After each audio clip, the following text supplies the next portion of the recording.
안녕하세요. 저는 화목한 가정을 꾸리고 사는 40대 평범한 여성입니다. 이렇게 평범하게 굴곡 없이 살아온 제가 글을 쓰게 된 이유는 얼마 전에 있었던 시댁과의 일 때문이에요. 혹시 여러분들은 살아가면서 무언가에 미치도록 열중한 적 있으신가요?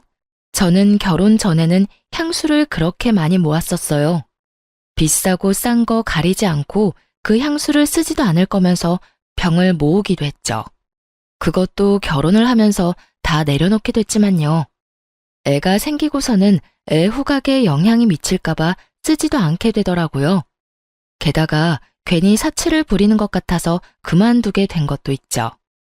무언가에 미치도록 열중하는 것이 나쁘지만은 않다는 걸 다들 아실 거예요. 어느 정도의 선만 지킨다면 말이죠. 하지만 저희 시모는 선을 지키지 않는 사람이었어요. 시모는 좋게 말하면 열정적인 사람이었고 나쁘게 말하면 정도를 모르는 사람이었어요. 제가 시모를 처음 만난 건 상견례 때였어요. 자기야, 그 여자랑 길게 말 섞지 마. 내가 다 알아서 할게. 그리고 장인어른 장모님한테도 그 여자가 무례하게 해도 이해해달라고 좀 전해드려. 솔직하게 말해서 이렇게 연락이 될지 몰랐거든. 10년 넘게 연락도 없다가 갑자기 연락이 와서는. 자기 어머니를 그 여자라고 부르는 남편의 모습에서 시모의 모습이 저절로 그려지더군요. 저는 조심스럽게 남편에게 물어봤어요. 저기, 한 가지만 물어봐도 돼? 어머니 살아계시는데 어떻게 10년 넘게 연락을 못했어? 다른 남자랑 살겠다고 아버지 장례식 끝나고 일주일도 안 돼서 아버지 유산 들고 날랐거든. 나한테 남겨준 게 그 허름한 집 하나뿐이었어. 진짜 웃긴 건 뭔지 알아? 우리 아버지 그 여자랑 이혼하려고 소송 준비 중이었는데 그 사이에 돌아가시는 바람에 유산이 그 여자에게도 넘어갔다는 거지. 아버지 통장에 있는 돈 다 들고 홀라당 집 나가버리는 바람에 나 혼자 남아서 아버지 돌아가신 거 정리하고 대학 등록금 마련하느라 정말 개고생한 거 생각하면 그러니까 그 여자가 혹시라도 너한테 무슨 수작이라도 걸면 무조건 나한테 돌려. 나한테 꼭 물어보고 꼭 허락받아야 한다고. 알았지? 남편은 시모를 어머니라고도 부르지 않더군요. 그저 그 여자라고만 불렀어요. 남편 말을 들으니 남편이 고생한 모습이 그려지더군요. 그만큼 남편은 굉장히 신경이 곤두서 있는 모습이었어요. 생전 처음 보는 모습이었죠. 남편과 저는 한 번도 싸운 적도 없었고 항상 화기애애했기에 남편이 저렇게 화내는 모습도 그날 처음 봤었어요. 그래서 얼떨떨한 표정으로 응 하고 대답할 수밖에 없었죠. 처음 만나는 시모는 평범한 사람은 절대 아니었어요. 저희 부모님의 눈에도 경악의 빛이 떠오를 만큼요. 새빨간 립스틱에 짙은 화장, 짧은 치마와 비치는 블라우스까지. 당시 60대의 시모가 상견례를 위해 온 모습은 정말 충격 그 자체였어요. 시모의 모습을 바라보던 남편이 손바닥으로 두 눈을 아예 가려버리는 걸 보니 남편도 이 정도까지라는 건 몰랐던 것 같더군요. 상견례 분위기는 정말로 어색하고 냉랭했고 그 가운데는 남편과 시모가 있었죠. 남편은 시종일관 시모에게 무뚝뚝하고 사무적인 태도로 대했어요. 그리고 저희 부모님을 먼저 보낸 뒤 세 사람이 남아있자 남편이 드디어 본론을 이야기하더군요. 갑자기 왜 제 결혼식에 간섭이세요? 여태껏 연락 없다가 갑자기 제가 결혼한다니까 이제 와서 부모 행세 해보겠다는 거예요? 넌 어쩜 그렇게 차가워? 결혼식이 얼마나 큰일인데 너 혼자 이렇게 일을 처리해. 이런 일은 다 경험 많은 어른들이 같이 해야 해. 그리고 네 아버지가 돌아가신 거지 네 엄마인 나는 멀쩡하잖니? 멀쩡한 엄마를 두고 왜 혼주석에 다른 사람을 앉히려는 거냐? 그건 가족일 때나 해당되는 말이죠. 당신이랑 제가 가족인가요? 아버지 돌아가시고 다른 남자랑 살겠다고 떠나신 건 당신이잖아요. 그리고 저 대학 때 도움 준 사람도 당신이 아니라 큰아버지셨어요. 그거 가지고 아직도 꽁에 있었니? 너도 성인이었고 아버지도 죽었는데 내가 다른 남자 찾아가는 게 뭐가 그렇게 문제야? 대학교 1학년도 성인이긴 하죠. 어머니가 아버지 돈 다 들고 날라서 야간에 일하면서 대학 졸업했어요. 그리고 큰아버지가 제게 대학 등록금 지원 안 해줬으면 그 졸업도 못할 뻔했고요. 그건 나한테 남겨진 정당한 몫이었어. 그래서 내가 너한테는 집 남겨줬잖니. 그 낡고 허름한 집이요? 그걸로 뭘 할 수 있는데요? 당장 돈이 없었는데. 아, 됐어요. 혼주석 앉고 싶으면 앉으세요. 대신 아버지 자리에는 큰아버지 모실 거예요. 남편은 그렇게 통보하듯 시모에게 말하고 저를 데리고 밖으로 나왔어요. 그 자리에 있던 저는 한마디도 못했고 솔직히 앞으로 결혼식에 한 번 보면 안 볼 사람이겠구나 싶었죠. 그런데 상견례가 끝나고 결혼식을 하루 앞둔 날 모르는 번호로 연락이 왔더라고요. 결혼식 준비로 여기저기 전화번호를 뿌려놓은 상태라 샵 중에 어디인가 싶어서 전화를 받았는데 전화의 주인은 시모였어요. 할 말이 있으니 잠시 나오라는 말이었죠. 바로 회사 앞이었어요. 남편과 저는 같은 직장에 다니고 있었기에 그날 남편이 야근을 한다는 걸 알고 있었어요. 그래서 어쩔 수 없이 저 혼자 만나러 갔어요. 설마 예비 며느리한테 무슨 짓을 하지는 않을 것 같았거든요. 그러나 시모는 그런 제 기대를 산산조각 냈어요.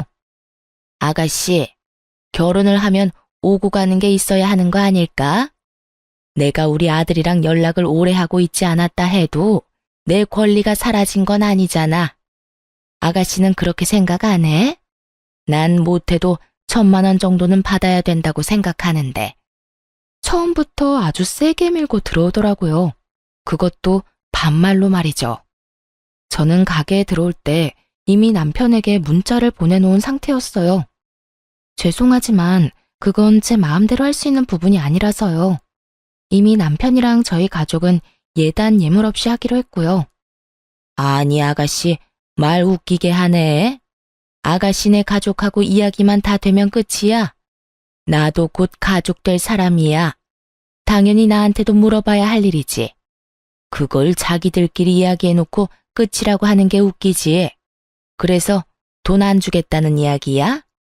여태껏 자식이 결혼을 하는지 안 하는지도 모르고 연락 한 번 없었다는 시모가 와서 하는 말이 돈을 내놓으라는 말이라니. 남편이 왜 그렇게 시모에게 학을 뗐는지 그때서야 감이 왔어요. 왜 대답이 없어? 아가씨 생각은 어때? 1,000만 원 정도면 서로 부담 없잖아. 안 그래? 결국 제가 시모에게 한마디 했어요. 제 선에서 드릴 수 있는 말씀은 없는 것 같네요. 그리고 이런 말씀 드리기 좀 죄송하지만 그런 이야기는 아드님하고 먼저 하시는 게 좋을 것 같네요. 제가 왜 여기 와 있어야 하는지도 모르겠고요. 아들이랑은 이미 이야기가 다 됐으니까 하는 말이지. 그럼 내가 여기 와서 거짓말하고 아가씨한테 이런 말 한다고 생각하는 거야? 제가 그 사람한테 들은 바가 없어서요. 아, 저기 오네요. 아까 제가 불렀거든요. 헐레벌떡 뛰어들어오는 남편을 보고 제가 아는 척하자 그제야 시모의 얼굴에 난감한 빛이 떠오르더군요. 자기야, 어머님이 결혼하기 전에 예단으로 1,000만 원만 달라고 하셔서 당신이랑 이야기 다 된 거라고 하던데 맞는 말이야? 제 말에 남편이 손바닥으로 얼굴을 문지르더니 시모를 획 돌아보며 소리를 꽥 질렀어요. 이게 무슨 짓이에요? 자식 결혼식 망치려고 작정하셨어요? 예단은 무슨 예단? 내가 네 엄만데 내 새끼 결혼에 그런 것도 요구 못해? 내가 잠깐 너 떠나 있었다고 네 엄마가 아닌 게 아니야. 난 당연히 예단비 요구할 자격이 있어. 자격은 무슨? 내일 결혼식 오지 마세요. 혼주석에도 앉지 마시고요. 자식 결혼 망치는 엄마가 무슨 엄마예요. 거기다 10년 동안 찾지도 않다가 이제 와서 이 난리냐고요. 꼴 보기 싫으니 내일 오지 마세요. 남편이 그렇게 화를 내고 저를 데리고 밖으로 나왔어요. 씩씩거리는 남편이 화를 주체하지 못하더라고요. 그런 남편을 달래줬어요. 차라리 잘 됐어. 안 보는 게 차라리 나아. 어차피 부를 생각도 없었으니까. 아, 진짜 미치겠네. 내일 오지는 않겠지? 저는 섣불리 대답을 못하겠더라고요. 시모가 돈 요구하는 걸 보니 솔직히 돈 때문에 시까지 참석하려는 걸로 보였죠. 혹시 모르니까 내일 자기 축의금 맡을 사람은 신중하게 고르고 어머님이 달라고 해도 절대 주지 말라고 이야기 잘해놔. 어차피 아버님 손님들만 불렀잖아.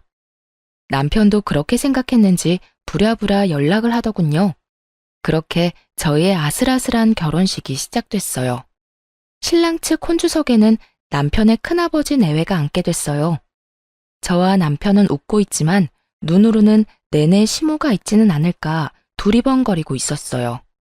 결혼식이 끝나고 패백을 하러 올라가야 하는데 남편 쪽 축의금을 맡았던 친척과 어떤 여자 사이에서 실랑이가 벌어지고 있었어요. 맞아요. 축의금을 노리고 찾아온 시모였죠. 게다가 그 곁에는 웬 중년 남성도 서 있었죠. 죄송한데 여기서 이러지 마시고 형님 있는 곳으로 직접 가서 말씀하세요. 이러셔도 제가 이걸 드릴 수가 없어요.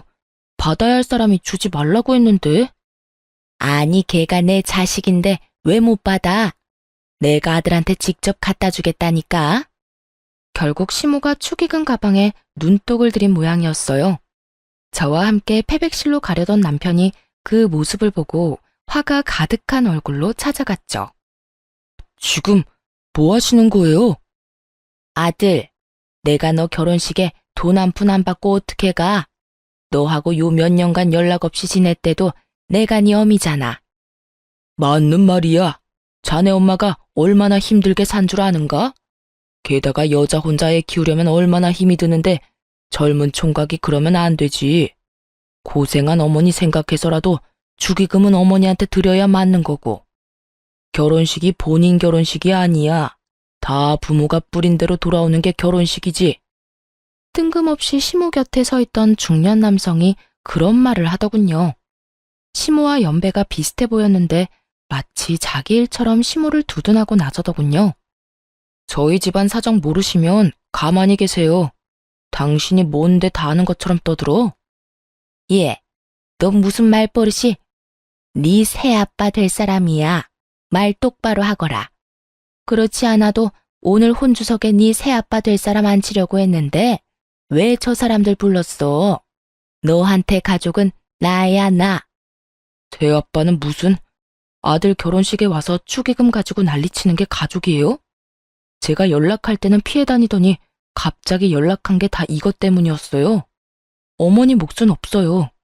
여기 예식장에 어머니 가족분들이 있기나 하냐고요. 다 아버지 쪽 손님들이지. 돈 한 푼도 못 주니까 당장 나가요. 화를 내는 남편 말에 시모가 움찔하더니 자신이 데려온 남자의 눈치를 빤히 보더군요. 남자는 이내 얼굴이 일그러지더니 시모에게 소리쳤어요. 여기 오면 돈이 있다며? 그런데 이게 뭐여? 완전 빈털털이잖아. 와, 속았네 속았어. 야, 넌 나한테 아들놈 결혼식에서 돈 생길 거라고 했지? 그런데 이게 뭐야? 자기야, 그렇게 생각하지 말고 아들이 나한테도 분명히 좀 챙겨줄 거야. 그러니까. 당신은 눈 알아 없어? 당신 자식이라는 인간이 눈 부라리는 거 안 보이냐고? 저런 인간이 퍽이나 너한테 돈 주겠다. 됐어. 난 거짓말하는 여자랑은 못 만나. 돈 좀 가지고 있는 줄 알았더니 돈도 없고 당신 같은 여자 뭘 보고 만나? 그 남자는 소매를 붙잡고 늘어지는 시모를 뿌리치고는 밖으로 나가버리더군요. 결국은 또 남자네요. 참 대단하세요. 그렇게 남자가 좋으세요? 자식 결혼식 망치는 건 생각도 못할 만큼. 이게 다 너 때문이야. 어떻게 네가 나한테 이럴 수가 있어? 자식 낳아봐야 다 소용없다고. 너야말로 네 아비를 똑 닮았어. 정없고 차가운 네 애비를. 이번에야말로 괜찮은 남자를 잡을 수 있었는데. 남자한테 미쳐서 집 나가는 엄마보다는 낫겠죠. 봐요. 저 남자도 돈 없다니 버리고 가잖아요. 제발 정신 좀 차리세요. 언제까지 이렇게 사실 건데요? 시모는 남편 말에 입을 꾹 닫아버리더군요. 본인에게 불리하니 아무 말도 하지 않더라고요. 남편이 그런 시모를 보더니 한숨을 푹 쉬고 말했어요. 2번 다시 저한테 연락하지 마세요. 연락 차단할 거고 이제 모르는 번호도 일절 안 받을 거예요. 남자에 미쳐서 사는 사람 엄마라고 하기도 부끄러우니까 그냥 없는 사람 칠 테니까 어머니도 아들 없다고 생각하고 자기 인생 즐기면서 잘 사세요. 저한테 피해주지 마시고요. 결국 시모는 그런 남편을 흘겨보고는 밖으로 나갔어요. 정말 식장이 아니라 패백실 올라가는 중간이어서 사람들이 거의 없어서 다행이었지. 만약 예식장 안에서 이런 일이 벌어졌다면 난리도 아니었을 거예요. 사실 그 뒤로 시모가 저희 앞에 나타날까봐 걱정했는데 몇 년간은 조용하더군요. 저희를 다시 찾을 일은 없을 거라고 생각하니 마음이 좀 편해지더라고요. 그렇게 저희는 결혼 후 10년 동안 아들 하나, 딸 하나 낳아서 잘 키우며 별 다툼 없이 잘 지내고 있었어요. 남편도 저도 성실하고 가족만 생각하는 사람이었고 그 덕분에 부부 금술도 좋았어요. 결혼 당시 남편이 시부로부터 물려받은 허름한 집이 있던 곳에는 지난 10년간 개발이 되고 땅값이 크게 올라서 좋은 일도 생겼어요. 친정아버지가 하시던 인테리어 회사를 친정오빠가 물려받았는데 오빠가 그 집을 리모델링을 해줬거든요. 그래서 그 집 세를 주고 월세를 받으며 안정적인 수입으로 잘 쓰고 있었어요. 그런데 10년 만에 시모가 저희를 찾아왔더군요. 그것도 5월 8일 어버이날 저녁에요. 애들 데리고 친정에 가서 식사를 하고 적당히 놀다가 집에 왔는데 저희 집 현관문 앞에 서 있는 시모와 마주하게 됐어요. 솔직히 처음 봤을 때 소름이 끼쳤어요. 저희 집 주소를 알려준 것도 아닌데 정확하게 거기 서 있었으니까요. 알고 보니 동사무소에서 주소를 알아봤다고 하더군요. 날짜가 날짜인 만큼 그냥 돌려보낼 수도 없으니 집 안으로 들어오시라 했어요. 왜 찾아오셨는데요? 남편의 말은 퉁명스러웠어요. 시모와의 사이가 좋지 않으니 말이 곱게 나오지 않는 것 같더라고요. 아들아, 나도 이제 나이가 70이야. 언제 가지고 집 없이 떠돌이처럼 지낼 수는 없지 않냐? 제가 언제 집 나가라고 등 떠밀었어요? 어머니가 남자 찾아서 떠났잖아요. 그때는 나도 아직 힘이 넘치고 젊었으니까 그래도 집 놔두고 여기저기 떠돌다 보니 몸도 요즘 안 좋고 힘들구나. 내 자식이 너뿐이니 네가 나를 책임지는 게 맞지 않겠니? 살 날 얼마 남지도 않은 늙은이잖아. 저한테 지금 어머니를 책임지라고요? 남편이 당황한 표정으로 시모에게 되물었어요. 그럼 너 말고 누가 있니? 내 자식이 너뿐인데. 시모는 오히려 차분해 보였어요. 하긴 아무리 남자가 좋아서 자식을 버렸대도 늙어서까지 남자를 쫓아다닐 수는 없는 노릇이잖아요. 다 내려놓고 이번에야말로 괜찮아진 건가 싶었어요. 저는 생각 없어요. 당장 나가세요. 지금 당장 갈 곳이 없으니 너를 찾은 거 아니니? 그러면 한 달만이라도 있게 해줘, 응? 나 살 곳도 없어서 지금 너 찾아온 거야. 그러니까 잠시만이라도 집 구할 때까지만이라도 있게 해다오. 시모의 말에 남편이 한숨을 푹 쉬며 말했어요. 일주일, 딱 일주일만 있다 나가세요. 그 이상은 안 됩니다. 그리고 집 구해서 나가면 제발 저한테 연락하지 마시고요. 어버이날에 집 없이 찾아온 모친을 쫓아내는 것도 남편 마음에 걸렸는지 일주일만 머물도록 해줬죠.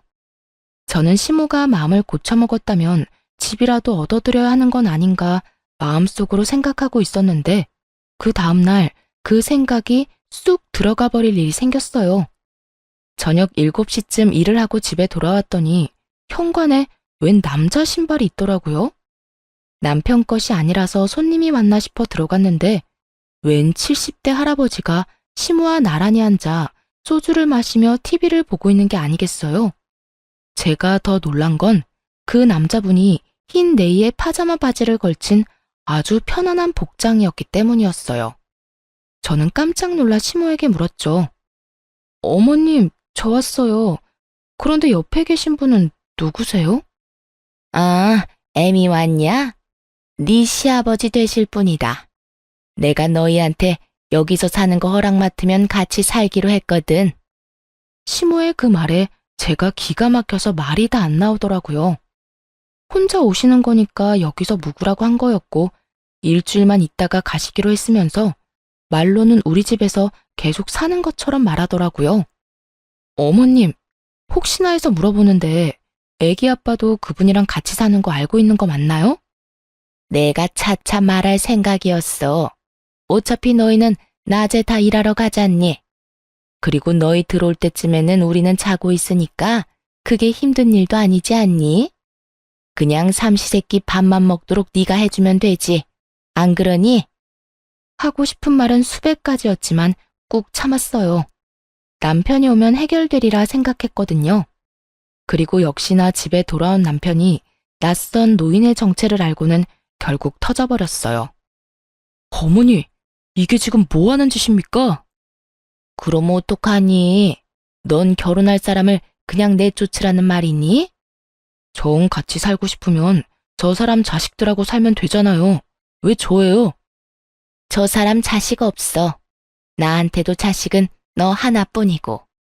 예, 여태까지 나한테 불효했으면 이제는 효자 노릇 좀 할 때도 되지 않았니? 엄마가 데려오는 사람들 다 싫다고 하면 나더러 어쩌라는 말이야. 남자 만나고 싶으시면 혼자서 만나세요. 저한테 들이대지 마시고. 당장 나가세요. 일주일은 무슨, 지금 당장 나가시라고요. 어허, 자식이 돼서 부모에게 그리 큰 소리를 치면 되는가? 아무리 자네 마음에 안 들어도 부모 자식이야. 전류는 못 끊어. 자식이 부모를 부양하는 것은 당연한 일이고, 아들이 돼가지고 부모를 내쫓으려고 하는 거 보니 인성이 아주 못됐구만. 부양받고 싶으면 자식 키울 때 사랑으로 키웠어야죠. 그 사랑 남자들한테 다 퍼주고 자식한테 밥 한 끼 제대로 주지도 않고 집 나가서 돌아다닐 때는 이런 취급 받을 거라는 생각은 못했습니까? 당장 나가세요. 양심이라는 게 있으면 여기 와서 이러시면 안 되잖아요. 결국 노발대발하는 남편으로 인해 시모가 도망치듯 나가버렸어요. 눈앞에 안 보이니 속은 시원했는데 문제는 시모와 그 남친이 나가면서 커다란 폭탄을 하나 터뜨려 놓고 나갔더라고요. 남편이 시부에게 물려받았던 그 오래된 집 말이죠. 그걸 저희 오빠가 리모델링해서 세놓고 있었거든요. 그런데 그 세입자가 저한테 연락이 왔더라고요. 어머, 웬일로 전화하셨어요? 아니, 아침부터 어이가 없어서 전화했어요. 웬 늙은 남자가 와서는 자기 와이프 집이라면서 월세를 자기한테 달라고 엄청 우기더라고요. 가족관계 증명서에 주민등록증까지 가져와서는 진짜라고 우겨대는데 제가 집주인이랑 같이 오라고 했더니 난리를 피우면서 돈부터 내놓으라고 소리를 지르는데 안 주면 집 안으로 들어올 것처럼 행패를 부려서 일단 한 달치 월세는 줬는데 이게 다 무슨 일이에요? 그 사람들 뭐 하는 사람들이에요? 전화를 듣고 경악을 금치 못했어요. 옛 시부집에 대해 관심이 많은 건 알았지만 그곳에 살고 있는 세입자를 협박해서 월세를 뜯어내려고 했을 줄이야. 게다가 그 모든 일을 시모가 직접 한 것도 아니라 시모의 남친이 했다는 말에 더 믿을 수가 없었죠. 상상 이상의 민폐와 행패에 저는 남편에게 당장 연락했죠. 제가 알아서 할 수 있는 선이 아니었으니까요. 그렇지만 남편만 내내 이렇게 시모에게 시달리고 있다고 생각하니 슬슬 저도 열이 받더군요. 남편이 결국 세입자에 가서 사실 여부를 확인하고 시모에게 전화해 만나자고 했어요. 집을 나갔던 시모는 남편의 잠깐 보자는 말을 다시 집에서 모시겠다는 말로 들은 건지 아주 당당하고 속 편한 얼굴로 왔더군요. 그리고 시모의 남자친구도 같이 왔고요. 남편은 딱 한마디 했어요. 월세 내놓으세요. 남편 말에 시모도 시모 남친도 아무 말 안 하고 모르쇠로 일관하더군요. 열이 받은 남편이 시모에게 한마디 더 던졌어요. 어머니의 몇 번째 남자인지는 모르겠는데 저 남자가 돌아가신 아버지 집에서 나오는 월세가 갖고 싶대요? 지금 어머니랑 저 남자가 무슨 짓 하신 건지는 알아요? 사기친 거예요, 사기. 그리고 저희 세입자 협박하신 거고요. 아, 이번 한 번만입니다. 이번 일 없던 걸로 해줄게요. 그리고 저도 월세는 받은 걸로 칠 테니까 저 남자랑 헤어지세요. 딱 그거 하나면 월세 가져가신 걸로 뭐라 하진 않을게요. 최대한 양보할 만큼 양보한 남편이 시모에게 타협안을 던졌지만 돌아온 시모의 대답은 기대하던 것과는 전혀 달랐어요. 너 어떻게 그런 말 할 수가 있어? 내가 못 바랄 걸 바랬니? 이 집도 원래라면 나한테도 권한이 있는 집인데. 그리고 이 사람 네 아버지 될 사람이라고 몇 번을 말해? 제 아버지가 될 사람이 아니라 어머니 남편이 될 사람이겠죠. 저한테는 아버지 한 분뿐이세요. 도대체가 저 남자랑 헤어지는 게 그렇게 싫으세요? 어머니한테 나쁜 일만 시키고 있는 사람인데 뭐가 그렇게 좋으신데요? 어차피 저 찾아오신 거 이제 연로하시니까 기댈 곳이 있어서 찾아온 것 같은데 하나만 약속하면 어머니 원하는 대로 제가 부양하면서 살 수 있어요. 저 사람하고 헤어지고 2번 다시 남자 안 만나는 거면 제가 어머니 받아들일 수 있다니까요. 쉽잖아요. 그러니까 선택하세요. 만약 앞으로도 지금처럼 이상한 남자 만나서 제 재산이며 뭐며 다 빼돌리거나 장난질 칠 거면 제가 세상 사람들한테 모든 욕을 다 들어도 어머니 부양할 생각 없으니까 잘 생각하세요. 사실 시모가 찾아왔을 때 남편이 저와 상의했었거든요. 어머니 저대로 놔두면 분명히 나중에 더 큰 문제 일으킬 거라고. 그럴 바에는 그냥 자기 눈에 띄는 곳에 두는 게 낫지 않을까 하고 말이죠. 남편은 그래도 시모에 대한 미운정이 남아 있더라고요. 저는 여태껏 일어난 일들이 남자 문제 때문인 것 같으니 남자를 만나지 않는다는 조건으로 모시는 건 괜찮을 것 같다고 이야기했고요. 그랬기에 남편이 부양에 대한 이야기를 꺼낸 거였어요. 그런데 남편의 그 말에 시모가 얼굴을 찡그리더라고요. 저는 솔직히 시모가 남편 말을 따를 거라고 생각했거든요. 이제 연세도 지긋하시니 남편이 얻어주는 집에서 여생을 여가 생활하며 보내는 것도 좋잖아요. 그런데 시모는 그런 생활을 바라지 않더라고요. 게다가 그 남자가 시모 옆구리를 툭툭 찌르며 귓속말로 뭐라고 하는 것 같더니 시모가 남편에게 그러더군요. 착각하지 마. 내가 너한테 연락한 것도 이 사람이 필요하다고 해서 연락한 거지. 너한테 기대려고 연락한 거 아니니까. 뭐가 좋다고 내가 너한테 굽실거려야 해? 내 인생 내가 살겠다는데. 넌 언제나 내 앞길을 막기만 하는데 뭐가 좋아서 너랑 같이 살아? 결국 아들 가슴에 대못을 다시 박아넣은 시모는 그런 남편의 얼굴을 힐끗 보고는 그 남자와 짐을 챙기더군요. 아들 없이는 살아도 남자 없이는 못 사는지 시모는 그대로 그 남자와 사라졌어요. 저는 너무 당황스러웠는데 남편 표정은 그럴 줄 알았다는 표정이더라고요. 어린 시절부터 몇 번이나 봐온 장면이라고 했죠. 그 이야기를 듣는 제가 더 민망할 정도였죠. 그리고 시모가 마지막에 했던 다음에 다시 연락하자는 말은 시모의 소송 예고 전화가 되어 돌아왔어요. 시부가 남편에게 남겨준 집에 대해 자기 지분을 주장하겠다며 남편에게 전화를 걸었더군요. 가족끼리 소송이라니. 정말 갈 때까지 간 것 같은 시모 모습에 남편도 더 이상 참지 못하더라고요. 그리고 저 또한 마찬가지였죠. 사실 남편이 가진 그 시부 집은 시부가 살아계실 때 이미 남편에게 증여가 됐고 그 뒤에 리모델링할 때 비용을 저와 친정에서 지불하는 대신 공동 명의로 하기로 했었거든요. 그러니 그 집의 명의는 현재 부부 2사람의 것이란 말이죠. 시모가 주장하고 싶었던 것은 그 집에 대한 유류분 반환 청구였던 것 같은데 이것마저도 인터넷으로 시모와 시모의 남자가 대충 알아본 걸로 소송을 걸려고 저희한테 반협박식으로 찔러본 거더라고요. 우리가 놀라서 뭔가를 해주면 좋고 안 해주더라도 소송에서 자신들이 이길 거라고 철석같이 믿었던 것 같아요. 그런데 변호사를 직접 찾아가 본 적이 없었는지 그게 성립 자체가 안 되는 줄은 모르고 있더라고요. 시모가 시부 현금 재산을 다 가져갔잖아요. 당시 시골이나 다름없던 허름한 집의 공시지가는 그 현금의 반의 반도 안 됐고요. 시모가 가져간 돈에는 시부의 사망보험금의 예금과 적금이 모조리 다 들어가 있어서 자그마치 2억이 넘었거든요. 시모가 가져간 돈이 법적으로 따졌을 때 원래 시모가 유산으로 가져야 했던 돈보다 많았기에 소송 자체가 해당이 안 되는 거였어요. 게다가 문제의 시부집은 시부 사망 전에 이미 남편에게 증여가 되어 있었고요. 내내 밖으로 남자나 만나고 돌아다니던 시모가 그걸 알 리가 없었죠. 그리고 남편은 시모의 남자를 사기죄로 경찰에 신고했어요. 세입자한테 한 달치 월세를 협박해서 받아먹었으니까요. 결국 시모의 남자친구가 경찰 조사를 받게 됐죠. 본인들의 소송은 아예 성립이 안 되는 걸 알게 된 데다가 시모의 남자가 경찰 조사를 받는 일이 생기니 전화통이 불나게 울리더군요. 전화를 받지 않으니 집으로 찾아오더라고요. 그때 남편이 없었는데 결국 시모의 분노를 제가 다 받게 됐죠.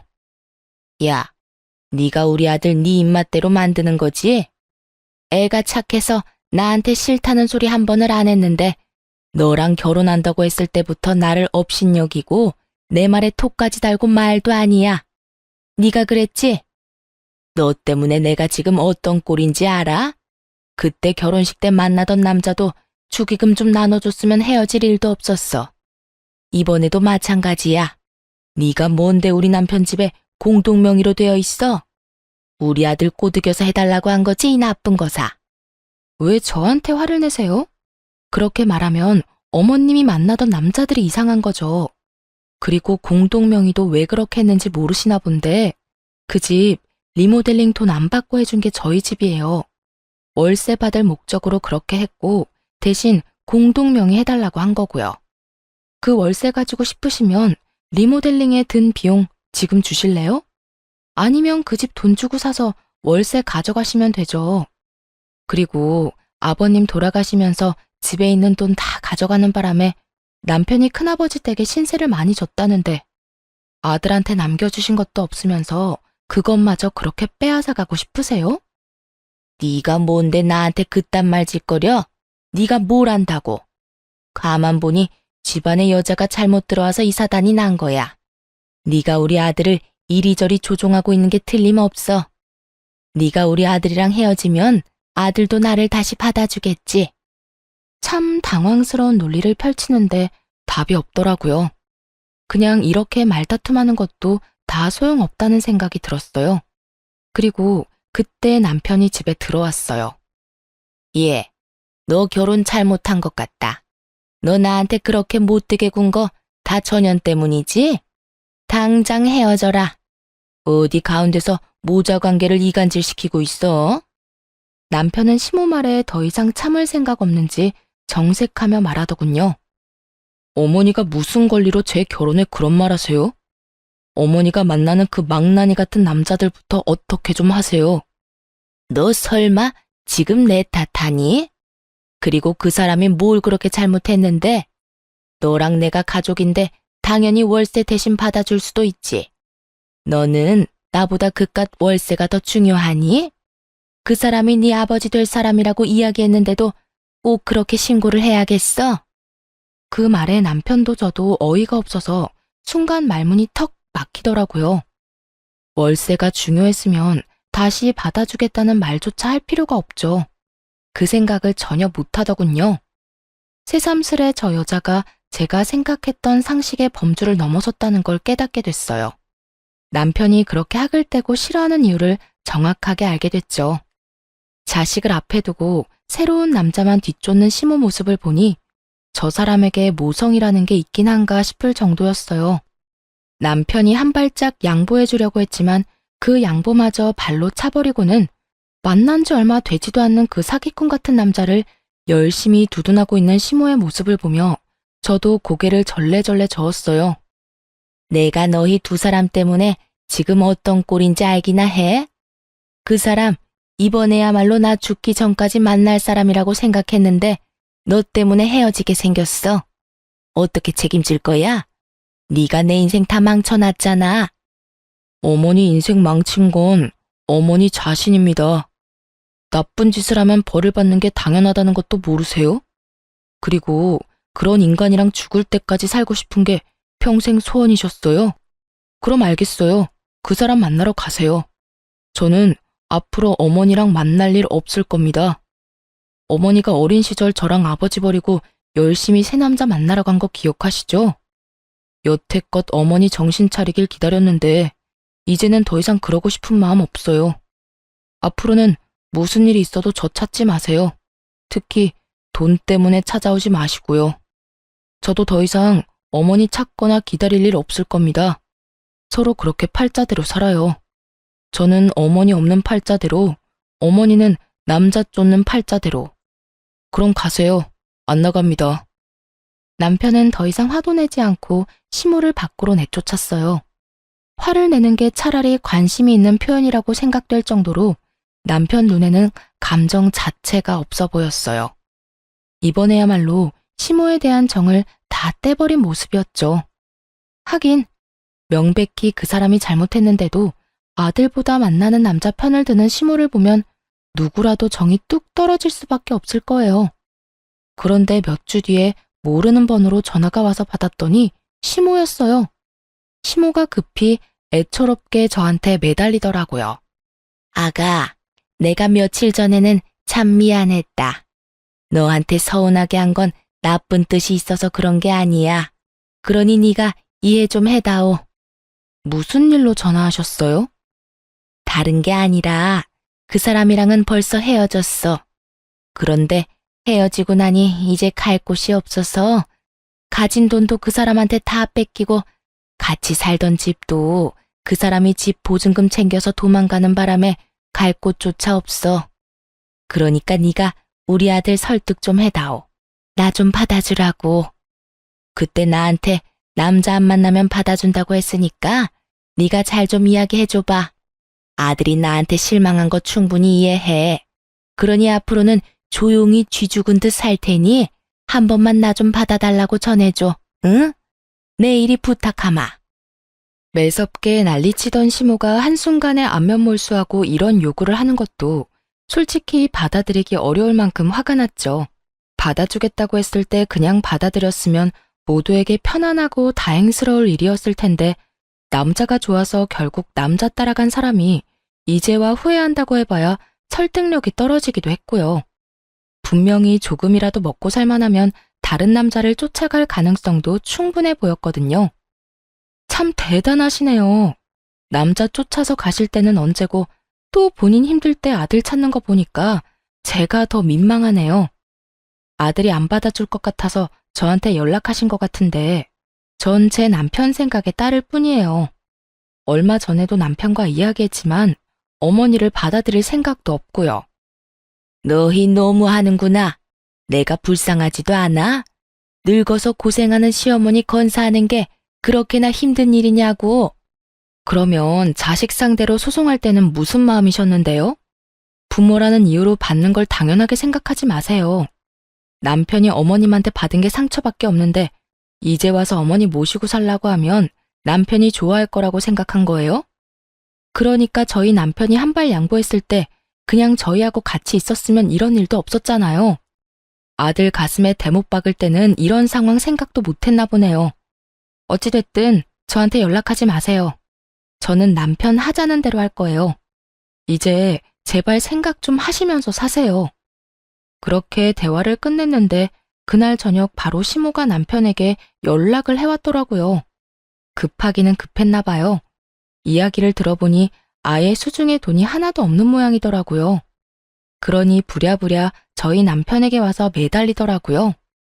아들아, 제발 한 번만 봐주렴. 이 엄마가 이제라도 너랑 돈독하게 화목하게 살고 싶어서 그래. 내가 정말로 잘못했다. 그 사람이 그렇게 나쁜 사람인지 몰랐어. 앞으로는 그런 사람 만날 일 없을 거야. 마음씨 좋은 사람만 만날 테니 제발 나 한 번만 용서하고 너희 집에서 지낼 수 있게 해다오. 함께 지내는 게 싫으면 보증금만이라도 좀 빌려줘. 응? 남자를 만나지 않겠다는 말은 끝까지 안 하더라고요.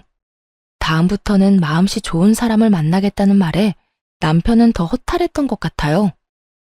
연락하지 말라고 했죠. 남자 찾아다닐 생각하지 마시고 그 힘으로 먹고 살 궁리하시면 어떻게든 사실 수 있을 거예요. 아버지하고 같이 살 때도 남자 때문에 몇 번이고 말썽 부렸으면 됐잖아요. 그거 이번에는 자식한테까지 말썽 부리고 싶으세요? 두 번 다시 어머니 그 말에 안 속을 거예요. 제가 보고 싶을 리가 없죠. 어쩐지 이상하다 싶었네요. 한 번도 연락 없던 어머니가 2번씩이나 연락하다니. 그것도 모르고 착각할 뻔했어요. 이제야 어머니가 제정신이 들었다고 말이죠. 먼저 연락한 그 2번 다 사귀던 남자들한테 돈 주려고 그런 거라는 걸 알고 나니 이제 저도 미련 같은 건 없어졌어요. 그리고 저는 다른 것보다 우리 애들이 어머니 보고 나쁜 거 배울까봐 걱정이에요. 다 늙어서까지 남자 뒤만 쫓아다니면서 자식 내팽개친 할머니, 교육적으로 너무 나쁘다고 생각하거든요. 그러니까 제발 저한테 다시는 연락하지 마세요. 애들 보기 부끄러우니까. 내가 부끄럽다고? 너 정말 그렇게 생각하는 거니? 내가 우리 손주들 보기 부끄럽다고 생각하는 거야? 난 그냥 내 인생 내가 산 것뿐이야. 네가 뭔데 나를 부끄럽다고 말하는 거야? 그러니까 본인 인생 사시고 싶으면 그냥 연락 안 하고 끝까지 남처럼 살았으면 됐잖아요. 왜 저한테 연락해서 이런 짓을 저지르냐고요? 대체 왜? 여태껏 어머니가 만나온 남자가 몇 명이나 되는지 아세요? 제가 알고 있는 것만 해도 5명이 넘어요. 그런데 그 사람들 중에 사고 안 친 사람이 있긴 해요. 적어도 2사람은 저한테서 돈까지 뜯어가려고 한 사람들이죠. 그런 사람들 때문에 저를 버리고 가는 어머니를 보면서 제가 무슨 생각을 했는지 궁금하지도 않으셨죠? 부끄럽고 화나고 상처받았어요. 부모라는 게 저런 인간이라면 부모를 버리고 싶을 정도로. 전 어머니가 우리 애들하고 가까이 할까봐 두려워요. 우리 애들한테 이상한 생각이라도 심어줄까봐. 어떻게 사시든 상관없으니까 제발 저한테, 제 가족한테 피해는 주지 마시라고요. 손주 이야기에 결국 시모가 완전히 넋을 잃더라고요. 아들에게 부모가 부끄럽다는 말을 듣고도 제정신일 부모가 있을 리 없죠. 그렇지만 그 말이 정말로 시모에게는 큰 충격이었는지 시모는 대답도 못하고 전화를 끊지도 못하고 있더군요. 남편은 아무 말 없는 시모의 전화를 냉정하게 뚝 끊어버렸고요. 그 뒤 시모에게 연락이 온 적은 단 한 번도 없었어요. 다만 몇 달 뒤 동사무소인가 어디선가 연락이 한 번 왔더라고요. 시모가 정말로 상황이 나빴는지 이번에는 남자를 만날 수 없었는지 잘 모르겠지만 기초생활수급을 신청했더라고요. 그걸 신청하니 당연히 하나뿐인 자식인 남편에게 부양 의무자 조사차 연락이 온 거였죠. 그때 남편 반응도 엄청 예민했어요. 왜 자기가 그 사람을 부양해야 하냐고 소리를 지르며 흥분하는 바람에 한바탕 집이 또 난리가 난 적이 있었어요. 전화를 받아보니 남편이 시모를 부양한 적이 있거나 돈을 줬다거나 교류가 빈번했다면 기초생활수급 자격이 안 된다고 하더라고요. 그 말을 들어보니 시모도 더 이상 아들이 자신을 부양하지 않을 거라는 생각으로 기초생활수급 신청을 한 것으로 보였죠. 결국 우리가 부양을 기피하는 이유를 증거까지 수집해서 부양 기피 사유서까지 써야 했어요. 천륜을 끊을 수 없다고 하지만 이 정도로 남편의 마음에 두고두고 상처를 낸 시모를 보니 남편이 시모를 끊어내는 것도 당연하구나 싶었어요. 솔직히 남편이 마음이 약해져서 시모를 받아들일지도 모른다는 생각을 하고 있었는데 남편의 마음이 워낙 확고하더라고요. 돈이 아까워서가 아니라 시모와 연결되어 있다는 것 자체가 남편에게는 굉장한 거부감으로 다가오는 것 같이 느껴졌죠. 그 뒤로 시모와 연락이 된 적은 없었지만 시모의 이웃에 사는 분이 어머니 근황이라며 남편에게 연락을 한 적이 있었어요. 할머니가 말을 좀 전해달라고 해서 연락드렸어요. 많이 후회하고 있고 지난 일 반성하고 있다고 한 번만 용서해달라고 전해달라고 하셔요. 솔직히 아들하고 무슨 일이 있었는지는 모르겠지만 그래도 부모 자식 간이고 천류는 끊는 게 아니라는데 웬만하면 아들이 용서 좀 해줘요. 다 지나간 옛일이고 이렇게 용서를 구하는데 어머니가 용서를 구한다고 해서 제가 왜 받아줘야 하는데요? 무슨 생각으로 저한테 연락하려고 한 건지는 모르겠지만 그 사람한테 꼭 전해주세요. 남자 때문에 자식 버리고 떠났으면서 남자 때문에 자식 등쳐먹으려고 마음에도 없는데 연락한 어머니 용서할 생각 없다고요. 그러니까 다른 사람 입 빌려서 연락해도 절대로 용서 안 할 거니까 2번 다시 연락하지 마시라고 전해주세요. 그렇게 말씀하시면 알 거고 앞으로 이런 연락은 안 받을 겁니다. 남편의 차갑기 그지없는 말투에 전화한 사람도 당황한 건지 말도 제대로 못하고 자기는 그냥 말만 전할 뿐이라며 전화를 급히 끊어버리더라고요. 이제와 용서를 빌면 받아주려고 생각했나 봐요. 자식 가슴 속에 맺힌 상처가 얼마나 큰지도 모르고 섣불리 덮으려는 모습이 참 답답해 보였어요. 있는 자식 버리고 남자 찾아다니며 떠돌아다니다가 결국에는 혼자 되고서 자식에게 돌아온 시모를 보니 착잡하면서도 괘씸한 마음이 들었어요. 자식을 버리고 떠났으면 자식에게 다시 연락하지는 말았어야죠. 솔직히 말해서 시모가 자식보다 자신의 인생을 더 소중히 생각했다고 해서 그게 잘못됐다고는 생각하지 않아요. 그렇다고 자식을 버린 게 잘했다고 생각하지도 않고요. 사람들의 가치관과 생각은 모두 다르니까 어떤 선택이든 할 수 있다고 그렇게 생각하거든요. 그렇지만 그게 잘된 선택이든 잘못된 선택이든 본인이 스스로 책임은 져야 하지 않겠어요? 자식을 버릴 때 자식에게 돌아올 생각은 하지 말았어야죠. 미움받는 게 당연하다는 생각도 했었어야죠. 그런 생각도 없이 내가 부모니까 자식은 무조건 나를 받아줄 거라는 그 생각은 남편에게는 정말 민폐 그 자체인 생각인 거죠. 시모가 잘못한 건 아들을 버려놓고 다시 자기 편의로 아들을 찾아와서 이기적인 요구사항만 늘어놓은 거죠. 차라리 연락조차 없었다면 용서해줬을지도 모를 텐데 살면서 필요할 때는 자식 찾아 자기 필요한 거 다 챙기려고 했으면서 그게 왜 잘못한지도 모르는 시모가 남편 눈에는 더 나빠 보였을 거예요. 시모를 보면서 참 뿌린 대로 거둔다는 옛말이 틀린 게 하나도 없다는 걸 다시 한번 깨닫게 됐네요.